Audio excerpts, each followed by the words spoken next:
this be enough to earn their trust and support and to save her candidacy? Tingin ko may iwan siya namamangka sa lupa.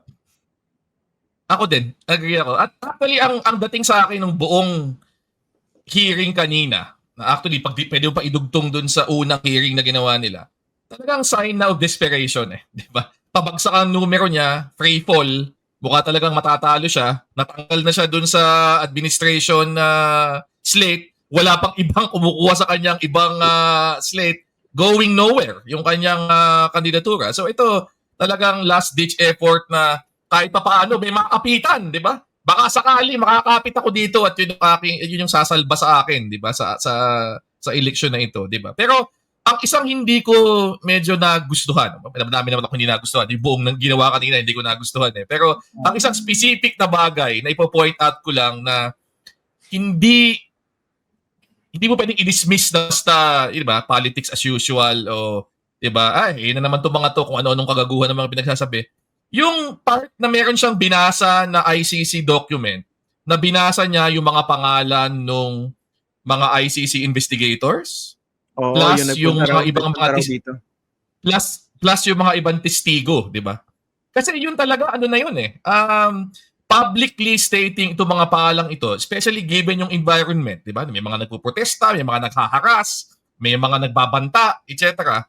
Ano na yun eh, pwede mo nang i-construe talaga yun na isang effort na takutin, i-intimidate, di ba? O i-open yung pinto para maharas itong mga to, lalo na yung mga testigo. Pakialam na actually dun sa proseso. So actually, kung gusto niyan tumulong sa kaso ni dating Pangulong Duterte, hindi siya nakatulong dito. Kasi I'm sure, di ba, pwede pang gamitin yon ng ICC, one, as a basis para lalong tanggihan anumang petisyon ang hihahain ng kampo ni dating Pangulong Duterte para bigyan siya ng interim release pending trial. Dahil, mismong mga alyado mo sa Philippine Senate, ini-expose yung aming mga witnesses at yung aming mga yung prosecution staff to harassment, 'di ba, sa kanyang mga ginagawa. So, 'di ba nagsalita na nga mismong abogado ni Duterte na medyo wag na kayong masyado magsalita, wag na kayong masyado magulo kasi alam niya, 'di ba, na yung ganyang mga efforts lalo pang nakakapahamak doon sa taong ngayon humaharap ng aktual na kaso before the International Criminal Court. At yun yung isang medyo tingin kong misstep sa parte ni Senator Amy kanina. At pangalawa, kung gusto niyang bigyan ng further justification kung bakit dapat sa ICC talaga sinarge at itatry at hindi dito, no better example than yung kanina, di ba?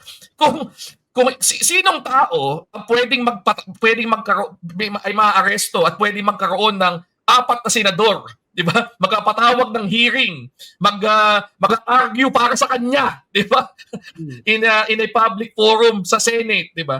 Sinong klaseng tao ang merong ganong klaseng access, di ba, sa political support na mabibigyan ng patas na trial dito, sa korte dito, di ba? Kung ganyan yung kanyang mga backer, di ba? So, di ba, parang lalo pang na justify yung dapat talaga doon siya litisin sa ICC para magkaroon talaga ng isang fair na hearing dito sa usaping ito.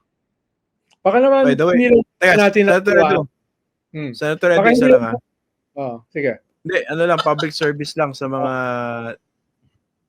kababayan natin, lalo mga DDS. Yung Nicholas Kaufman nakikiusap po kasi binombard na mga messages yung American author eh. Akala nila ito yung abogado ni Duterte.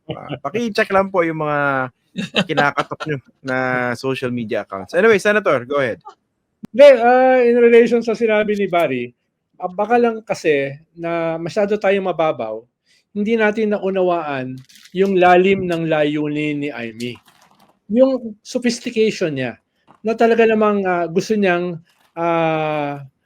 talaga niya na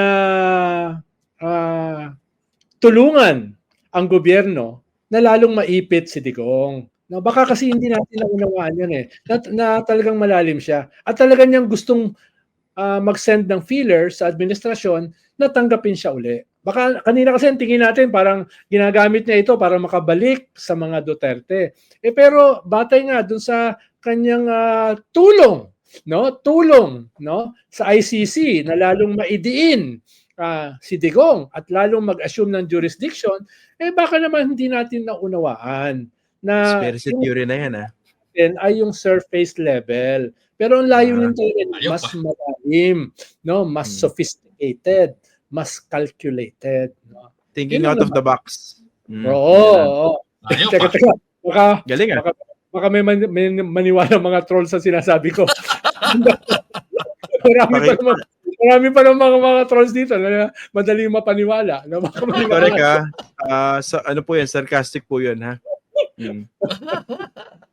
Baka naman talaga lang. Diba? Kasi baka may paniwalaan. Correct.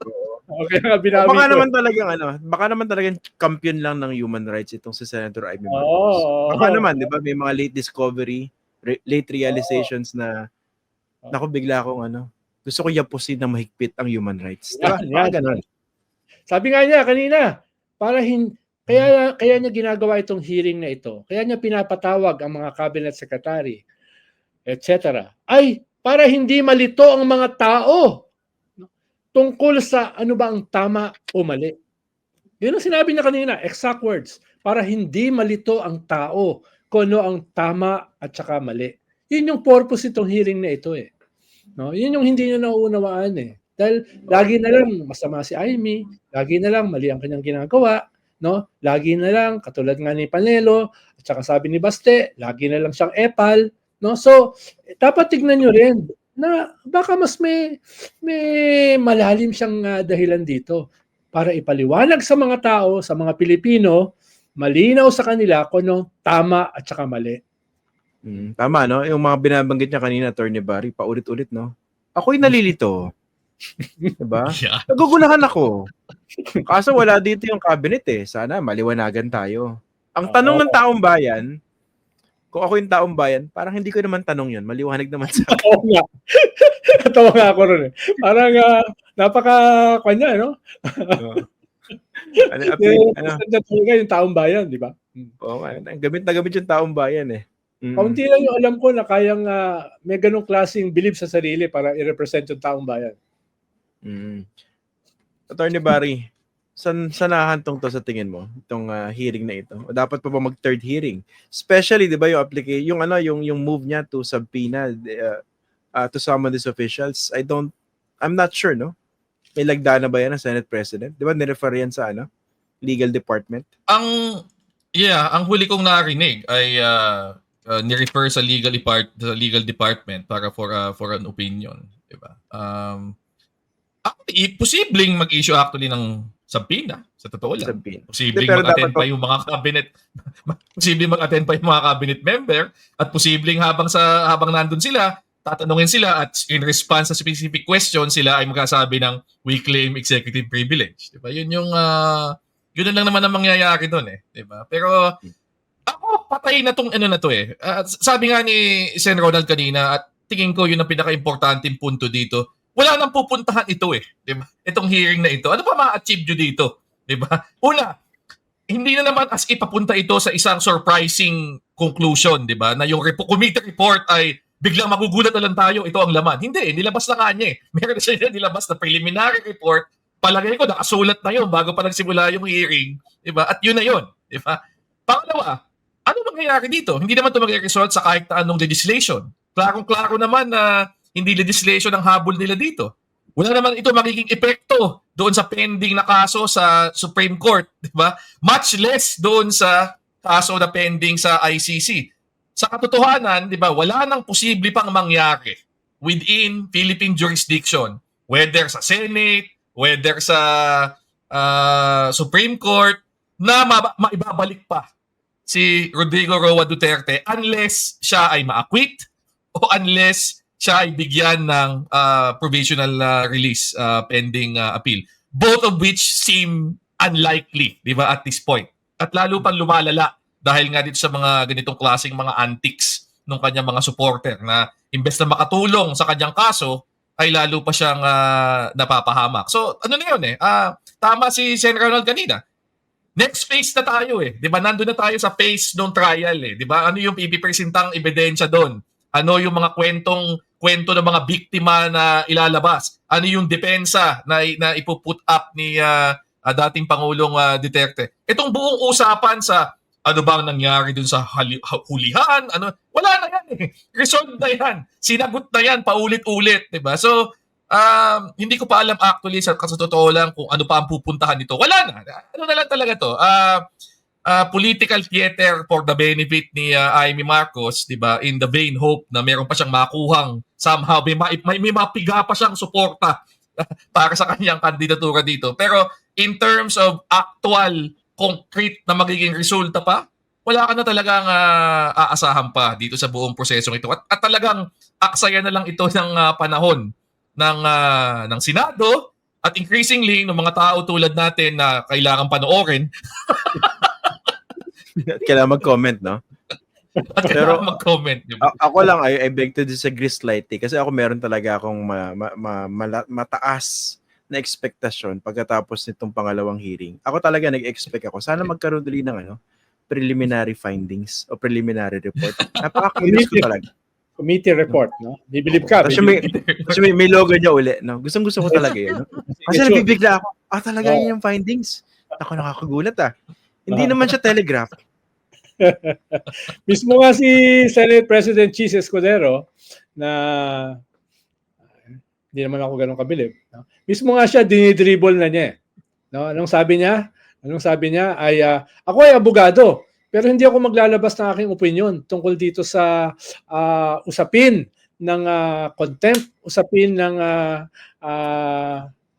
executive privilege. No? Pinasa ko sa aking legal department. Yun, ang tawag doon, dribble. No, ang tawag doon, dribble. Although, nagtapon siya ng counting crumbs doon sa 4 na senador, no? Nagtapon siya. Pero nag-agree ako doon sa sinabi ni Senator Amy tungkol sa hindi ito covered ng subjudice. So nagtapon naman siya ng crumbs. Pero sa usapin ng executive privilege, sa usapin ng contempt ay pinasa ko sa aking legal department. No? Okay. Kailan kaya naglalabas ng opinion yung legal department? No? Yung pala yung pinasa, I stand corrected, no? Yung yung opinion dun sa sa executive privilege na binanggit, hindi yung sa PINA, tama? I stand corrected. Pero kadikit kasi nung executive privilege yung balak isang PINA, di ba? Yun yung basihan nila, di ba? Kaya tingin ko dribble na yon. Dribble na, no? Magets kaya ni Amy yung message na yun. Hindi, patawag siya uli ng isa pang third hearing. Tapos idagdag nga si Robin Hood Padilla.